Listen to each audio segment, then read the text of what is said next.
O Imperador Qianlong, uma figura central nos anais da história chinesa. Por outro lado, o facto de ter tido uma concubina masculina é um mistério que intriga os historiadores há muito tempo. A maioria das pessoas desconhece este facto. Por isso, apertem os cintos, porque estão prestes a saber tudo sobre a vida selvagem da concubina do Imperador Qianlong. Durante o reinado do Imperador Qianlong, a dinastia Qing estava no auge da sua força, e a corte do Imperador Qianlong era conhecida pelo seu luxo e magnificência. Vamos mergulhar na história deste indivíduo notável, sim? Quem foi exatamente o Imperador Qianlong? E quem foi exatamente este lendário imperador que tinha um amante masculino para além das suas muitas concubinas? Bem, no final da sua longa vida, o muito popular Imperador Qian Lengthi da dinastia real da China levou para a cama um dos seus conselheiros desonestos. Este facto ocorreu no final da sua longa vida.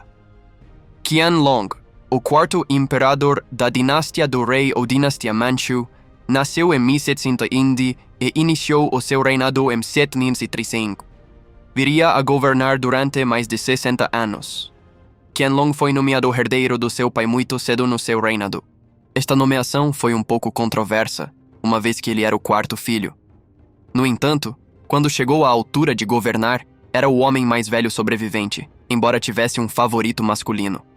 Era muito amado pela sua primeira mulher, e os dois tiveram um filho juntos. Para além deste filho, teve pelo menos 27 filhos entre as suas muitas concubinas. Foi sob o domínio de Qianlong que a China atingiu a sua maior dimensão, e foi durante este período que se registrou um enorme crescimento populacional. No entanto, estes grandes feitos são muitas vezes ofuscados pelo facto de, mais tarde, ter dado tanto poder a conselheiros corruptos. Um desses funcionários subiu na hierarquia do palácio a partir de um guarda-costas imperial e acabou por ter títulos como o de vice-presidente do Ministério das Finanças, conselheiro e ministro do Departamento da Casa Imperial. Este homem chamava-se Hesse. Quem era Hesse? Hesse tinha apenas 25 anos quando começou a trabalhar como guarda-costas de Qianlong no Palácio Imperial. Hessian nasceu em julho de 1750 e começou a sua carreira como guarda-costas no Palácio Imperial. Após apenas um ano de trabalho, já se tinha estabelecido como uma figura formidável aos olhos do imperador. Outros acreditam que Qianlong considerava o homem bastante atraente, razão pela qual lhe atribuiu posições impressionantes, apesar de muitas pessoas acreditarem que Qianlong pensava que Hashan se assemelhava a uma das concubinas favoritas de Qianlong, já falecida. Esta concubina tinha falecido. Hashem subiu na hierarquia da burocracia do império a um ritmo alucinante, acabando por alcançar uma das posições mais elevadas e influentes da organização. Para além das promoções rápidas e notáveis, foi encarregado de tratar dos assuntos domésticos e do orçamento de todo o império.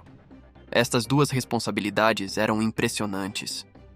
É provável que o imperador tenha escolhido o homem para um cargo de conselheiro simplesmente porque ficou impressionado com o trabalho do homem e queria alguém com esse tipo de ética de trabalho no cargo. Qianlong, que tinha um favor especial junto do imperador, concebeu um esquema em que a sua filha mais nova e mais favorecida casaria com o filho de Heshan.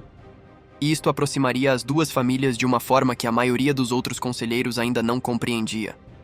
Hashem conseguia fazer coisas que a maioria dos outros funcionários não conseguia e com as quais não concordavam, porque controlava as casas e as finanças do império e podia transferir dinheiro como bem entendesse. Esta posição permitia-lhe uma certa discrição, e por isso conseguia fazer coisas que a maioria dos outros funcionários não conseguia. Para tal, teve frequentemente de retirar fundos de projetos públicos e transferi-los para os seus bolsos pessoais, o que fez com ganhos legais e ilegais. Em determinada altura, acredita-se que tinha um patrimônio líquido equivalente a cerca de 270 mil milhões de dólares, em dinheiro atual. Não gostou do embaraço de ver alguém de quem o seu pai gostava e em quem confiava ser roubado, pelo que mandou matar Hesse para além do próprio roubo. Naturalmente, o filho e sucessor de Qianlong não gostou do facto de este conselheiro estar a roubar a coroa e a nação e mandou matar Hessian. Os historiadores debatem se Qianlong tomou Hessian como seu amante ou não, mas não há razão para acreditar que não o tenha feito. Há muitas provas de que os dois eram muito mais próximos do que Qianlong era de qualquer outro dos seus conselheiros, e que Hessian ficou nos aposentos de Qianlong em algumas ocasiões. Outro tema debatido é, se são amantes, como é que a relação começou? Os historiadores sugerem algumas versões diferentes, mas a mais romântica é a seguinte. Antes de Qianlong ser imperador, era um rapaz no palácio do pai. Um dia, estava a passear pelos jardins quando viu uma das concubinas do seu pai. Era a mulher mais bonita que ele alguma vez tinha visto e tinha de a ter para si. Quando o pai soube disto, ordenou que a concubina fosse morta por dormir com alguém que não fosse ele, algo que as concubinas nunca deviam fazer. Quando Qian descobriu que ela ia morrer por causa dele, sentiu pena dela. Antes de a matar, tocou-lhe no pescoço, tenha vindo de Qianlong e que tenha havido muito menos actos de corrupção do que a história afirma. O fim de Hesse e a terrível situação de Hesse. Quer fosse porque era corrupto e os outros funcionários estavam fartos dele, quer fosse por inveja da sua relação próxima com Qianlong, o resultado foi o mesmo após a morte de Qianlong. Hesse foi levado a julgamento pelos seus atos, foi considerado culpado e foi condenado à morte, tendo-lhe sido ordenado que se suicidasse. Os relatos variam quanto à forma como se deveria matar, mas todos concordam que se suicidou amarrando as próprias mãos e pés. Acreditas que ter esse grau de dinheiro e de vida vai compensar o facto de as pessoas se lembrarem de ti como uma pessoa má quando morreres? Se gosta de ver vídeos como este, não se esqueça de subscrever e de clicar no link para ser notificado de outros acontecimentos históricos bizarros. Nos meios de comunicação chineses, Hessian estabeleceu-se como uma personagem facilmente reconhecível. É constantemente retratado de forma sarcástica, como convém ao seu estatuto de antagonista da história. A história fascinante e desoladora da concubina masculina do imperador Qianlong chegou agora ao fim. Por isso, aqui tem, amigos. Voltem conosco na próxima vez que desenterrarmos ainda mais tesouros enterrados nas páginas da história. Para vos ajudar até lá, lembrem-se de continuar a aventurar-se e de nunca desistir de procurar as histórias fantásticas que moldaram o nosso planeta. Obrigado por assistir. Adeus.